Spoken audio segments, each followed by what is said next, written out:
Hoje no Repórter MT eu converso com a Marildo Borges de Oliveira, ela é superintendente da Superintendência Regional do Trabalho e Emprego em Mato Grosso. E o assunto é trabalho escravo. Estamos aí na modernidade, porém a escravidão, que em tese teria acabado em 1888 por conta da lei que a história nos apresenta, ainda continua. Marildo, qual a situação de Mato Grosso diante desse cenário do trabalho escravo, situação análoga do escravo? Então, infelizmente, Mato Grosso, ao longo da história do combate ao trabalho escravo no Brasil, ele sempre figura ali entre os estados com maior número de incidência. O trabalho escravo no Brasil ele começou de fato em 95, trabalho escravo contemporâneo, que difere daquele trabalho escravo lá do século XIX. Esse trabalho escravo contemporâneo ele começou a ser combatido pelo Estado brasileiro a partir de 1995. E o que configura essa escravidão moderna? Então, a escravidão atual, em que ela se difere basicamente? Antes, você precisava, para se caracterizar a escravidão, necessariamente teria que haver uma restrição total da liberdade do ser humano. Era muito comum o acorrentamento, as imagens, as fotos que você nos livros de história que você verifica daquele período, está sempre alguém acorrentado, ou seja, um cerceamento da liberdade de uma forma bem explícita. O trabalho escravo contemporâneo, ele necessariamente não precisa desse cerceamento de liberdade. Apesar de haver, na maioria dos casos, algum tipo de restrição do direito de ir e vir do trabalhador, o conceito de trabalho escravo contemporâneo ele não está atrelado necessariamente a esse cerceamento de liberdade. Então, se eu tenho ausência de dignidade, já configura então, um trabalho aí escravo. são elementos, a jornada exaustiva é um dos elementos do trabalho escravo contemporâneo que não precisa de haver o cerceamento da liberdade para caracterizar a situação. O que é uma jornada? O trabalhador pode ir para casa, voltar, mas o que é essa jornada exaustiva? O que é a jornada exaustiva? Não é simplesmente fazer hora extra, como muitas vezes, às vezes se pensa. A jornada exaustiva, ela é além disso. É aquela jornada que esvai a força do trabalhador, a capacidade dele de se manter, que compromete a sua saúde, compromete a sua segurança e a sua saúde. Então, muitas vezes pode ser uma jornada de 10 horas, dependendo do tipo de atividade. Existe caso, por exemplo, do corte de cana em São Paulo, que o trabalhador morreu com uma jornada, ele não tinha 10 horas de jornada, mas ele morreu pela estafa do trabalho penoso. Então, não está a jornada exaustiva diretamente ligada à duração da jornada. É lógico, uma jornada de 14, 15, 16 horas, em qualquer atividade, ela vai ser exaustiva. Mas o que caracteriza é essa situação de extrair do trabalhador a sua força de trabalho para além do que ele é capaz. E, Marildo, em algumas situações ficam mais claras as evidências desse trabalho escravo. Em outras, elas são facilmente manipuladas, escondidas? Existem situações o que é mais explícito? Então, o que é mais explícito é essa questão da degradância. Hoje, cerca de 90% das situações de trabalho análogo a escravo é por degradância. O que é a degradância? Eu já aproveito para falar de um outro elemento que caracteriza a situação. É aquela situação que tira a dignidade do trabalhador, que transforma o trabalhador em coisa. Ele não tem um local adequado para ele fazer suas necessidades fisiológicas, ele não tem uma comida, uma alimentação adequada, ele não tem uma água potável ou limpa para tomar. Retira sua dignidade como ser humano. Ele não tem um alojamento minimamente adequado e não é nenhum hotel 5 estrelas, como muitas vezes tentando denegrir o trabalho da auditoria, tentando falar, estava querendo hotel 5. Não é. O alojamento ele tem que ter condições mínimas, ele tem que ter um armário para o trabalhador guardar seus pertences. Não é a ausência, às vezes, de porque muitas vezes faz essa crítica, é porque o colchão não tinha espessura, mas não é, são vários elementos que os auditores vão até o lugar, os fiscais, toda essa operação, essa força-tarefa que é reunida para que se faça essa fiscalização, e vários elementos vão surgindo ali, né? Vão pontuados, não é uma coisa ou outra, são vários elementos. Exatamente. A degradância, ela se caracteriza pelo conjunto de situação, pelo conjunto de irregularidades que afeta a dignidade do trabalhador. Aí eu citei várias aqui. Não é a falta de um copo, um colchão, dormir numa rede que caracteriza a degradância.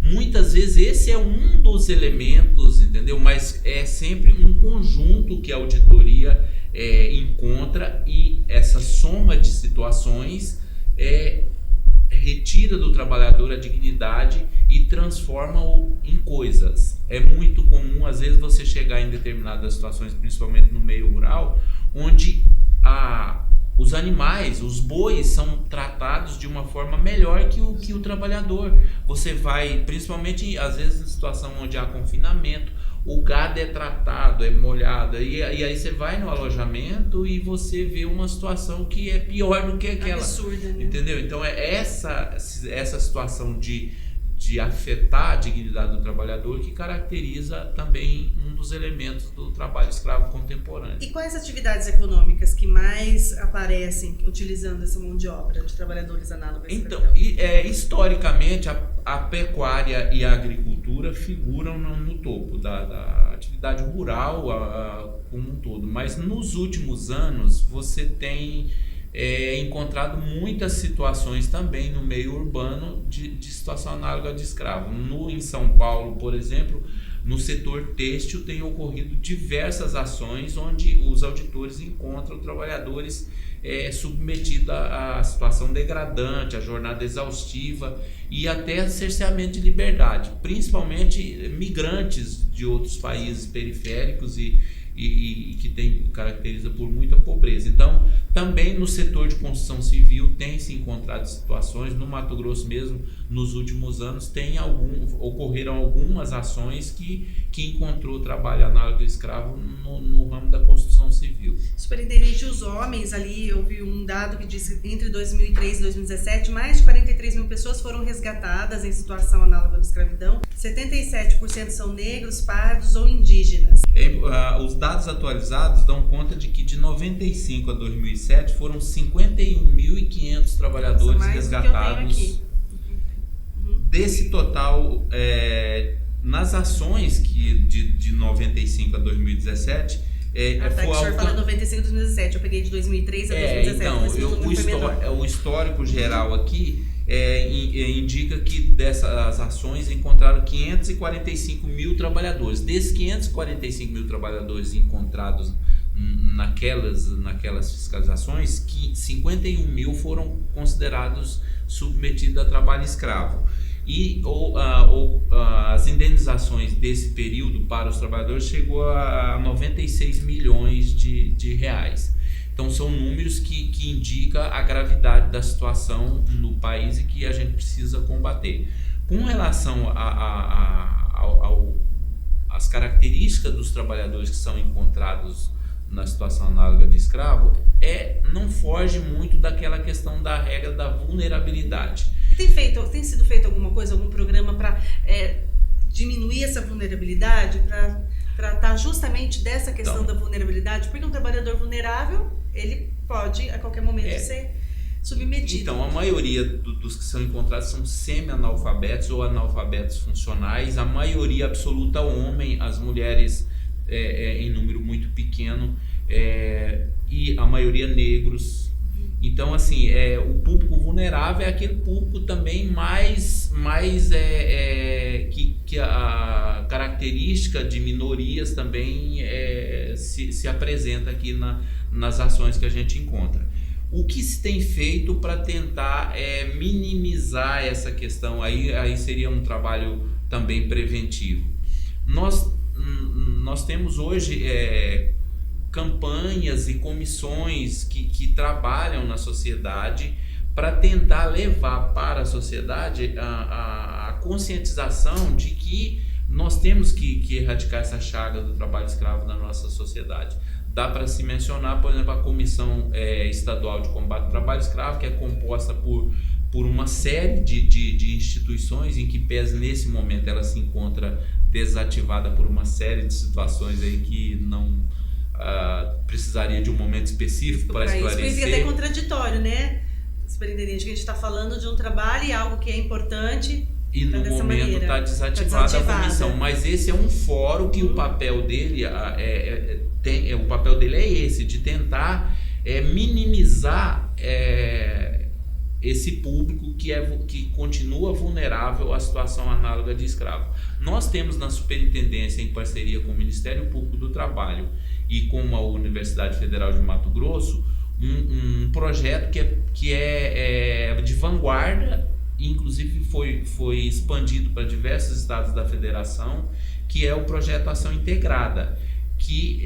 busca duas linhas. Uma, você trabalhar com essa pessoa que é retirada de situação análoga de escravo e tentar dar condições de cidadania para que pessoa não volte para o trabalho escravo. Porque a gente encontrava muita gente que foi retirada numa ação e depois você encontrava ele novamente. O projeto ele qualifica esse trabalhador que é retirado daquela situação, faz uma elevação educacional desse trabalhador e trabalha na questão da elevação da cidadania dele. Além de trabalhar com essas pessoas retiradas do trabalho escravo, a gente trabalha também com o público vulnerável, com comunidades onde você sabe que a miséria é muito grande, que tem pessoas que podem ser presas fáceis do trabalho escravo. A gente faz também esse trabalho em comunidades dentro do projeto Ação Integrada, que já existe desde 2009 e agora estamos concluindo o projeto para mais 5 anos. E a punição para essas pessoas, né, esses empresários, esses agricultores e fazendeiros que utilizam do trabalho escravo? A gente tem a data de 28 de janeiro, isso, né? Que ela marca pela morte de auditores fiscais e motorista, que aconteceu em 2004. Os mandantes foram punidos? Então, esse é um marco na história do combate ao trabalho escravo e da auditoria, que infelizmente que teve que ocorrer a morte de 3 auditores de um motorista para que realmente o trabalho escravo, o tema trabalho escravo elevasse no patamar de discussões no Brasil. E, de fato, os mandantes e os executores desses crimes, eles foram condenados, mas ainda há uma luta, ainda existem recursos na justiça pendentes de julgamento, mas eles já foram condenados, alguns a mais de 100 anos de prisão. Estão presos ou estão em liberdade? Alguns presos, outros ainda não, pendentes de recurso. Mas isso só se conseguiu isso por uma luta, não só da Auditoria Fiscal do Trabalho, mas de diversos parceiros que sempre esteve com a auditoria ao longo desses 13, 14 anos, para cobrar realmente que houvesse uma punição, houvesse a punibilidade dessas pessoas. E é importante, aproveitando até a questão, dizer que o empregador, o mau empregador, que, diga-se de passagem, é a minoria, a maioria dos empregadores não cometem esse tipo de crime. É importante dizer isso, até para que os bons empregadores entendam que não pode ser contra o combate ao trabalho escravo. Porque se somar nessa luta. Exato, porque é uma minoria que comete o crime, e aí a maioria não comete irregularidades, mas irregularidades trabalhistas que não chega ao patamar de trabalho escravo. Essa minoria que comete esse crime, ele é punido severamente em diversas frentes. Além da punição administrativa, que são os autos de infração lavrados pela Auditoria Fiscal do Trabalho, e dele passar a figurar numa lista que é chamada lista suja, de uma lista pública, né? Então, e que leva o nome dele para todo mundo, essa é uma punição de cunho administrativo. No âmbito civil, ele vai responder uma ação civil pública que pode ser condenado a indenizar, a chamada dano moral coletivo, onde ele vai ter que pagar um valor para reparar o dano que ele cometeu para toda a sociedade. Mexe no bolso. Mexe no também. bolso, e as indenizações têm sido de valor substanciais. Além disso, tem o âmbito criminal, penal, que é o artigo 149 que está no Código Penal, e pode ser até 8 anos de prisão o empregador que for encontrado submetendo alguém a essa situação. E tem toda uma discussão para que esse crime seja imprescritível. Então, essa é uma luta também longa para que se avance no combate ao trabalho escravo, tornando-se esse crime prescritível. E, infelizmente, nos últimos anos, a nossa luta é para que não haja retrocesso. Todos acompanharam aí no ano passado uma portaria 1129 que se tentou extinguir o trabalho escravo através de uma norma, entendeu? Felizmente houve uma mudança de entendimento dentro do próprio Ministério do Trabalho, e aquela portaria foi inicialmente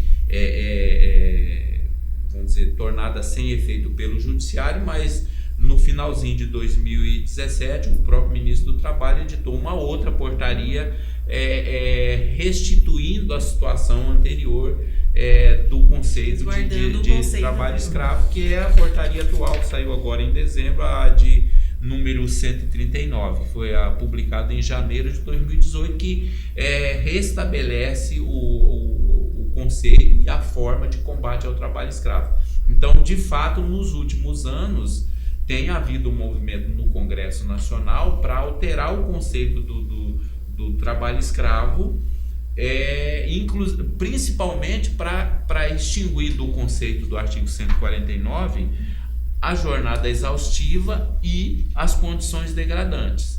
Então, o que representaria um retrocesso enorme. Fica muito tênue, né? E aí já é um trabalho, como a gente disse, muito árduo. Realizar essas operações, a gente tem dado que as operações diminuíram.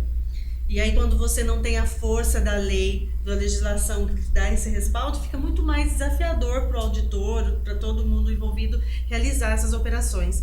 Como lidar, superintendente, com falta de efetivo, que não é um número ideal, falta de recurso, considerando que são ações que envolvem muita gente e envolvem todo um arsenal de coisas, de transporte, de... Sim.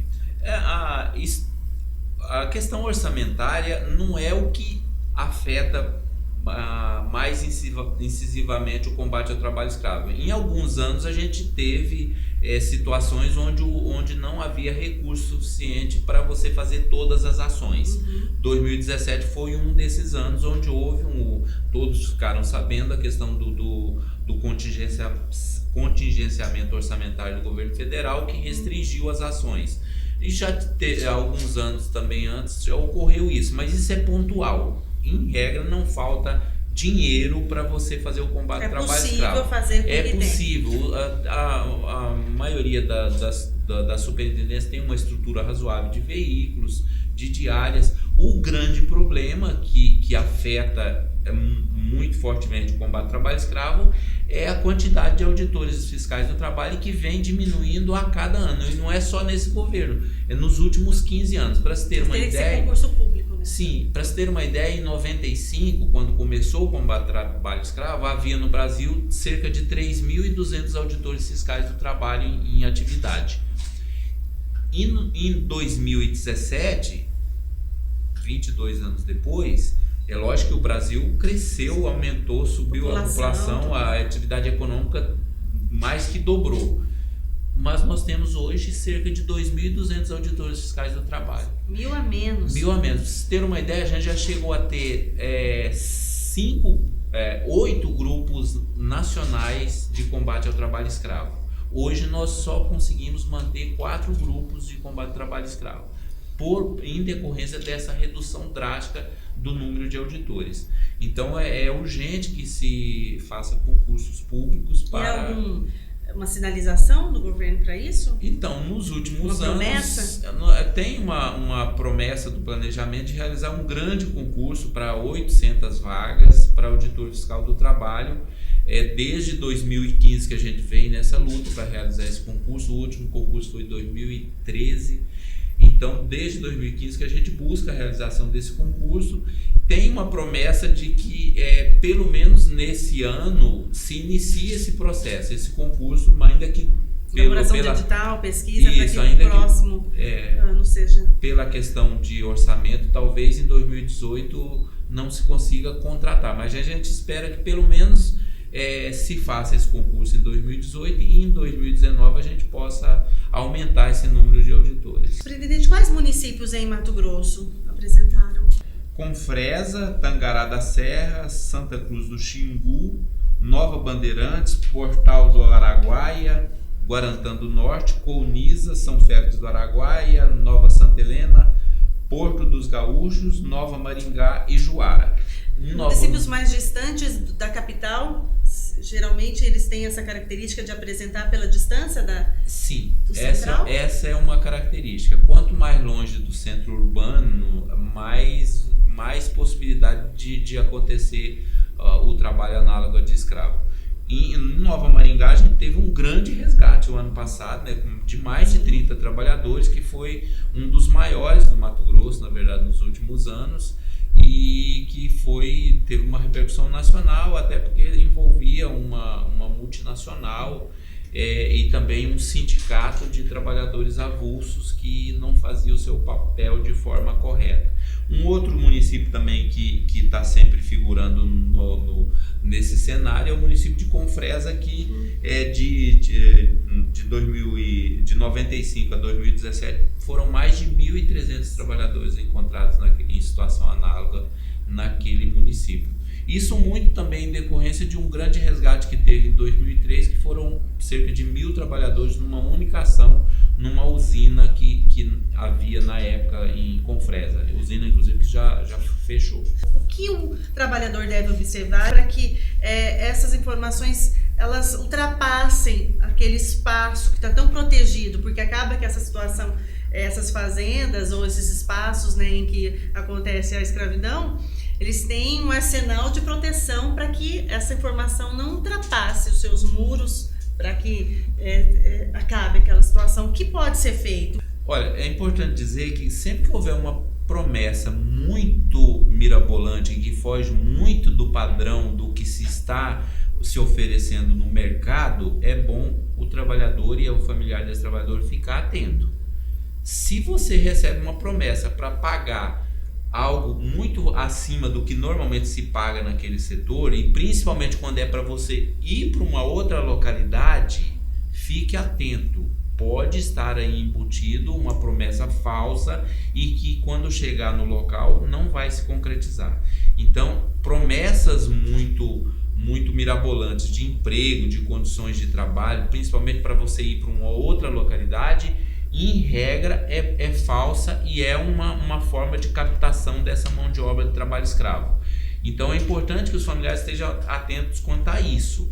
A gente sabe que isso é uma realidade, que muitas vezes a situação de vulnerabilidade desse trabalhador e dessa família, a falta de emprego, faz com que ele seja quase impossível para ele, às vezes, naquela situação, recusar aquela proposta. E às vezes até manter contato depois quando vai, né? Exato. Essa promessa, vou manter contato, vou ligar a cada semana.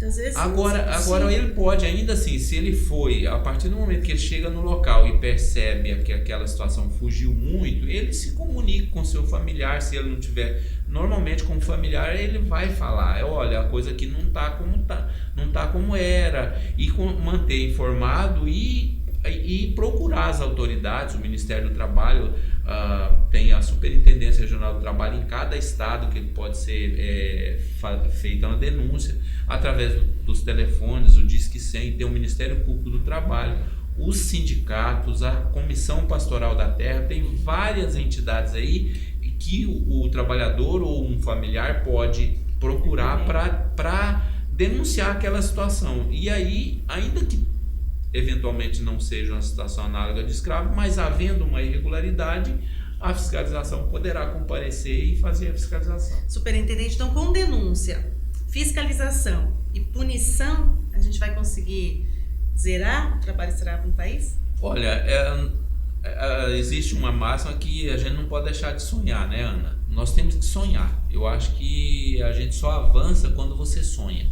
E esse é um sonho que nós vamos continuar perseguindo, de erradicar o trabalho escravo no Mato Grosso, de erradicar o trabalho escravo no Brasil, em que pese ser uma luta em glória de erradicação. Mas se você conseguir reduzir substancialmente, já é um avanço, e você vai continuar encontrando força para continuar combatendo, e quem sabe os nossos filhos, meus, eu tenho que falar de neto, talvez de bisnetos, possam encontrar e se encontrar numa situação onde não se fale mais de trabalho escravo contemporâneo.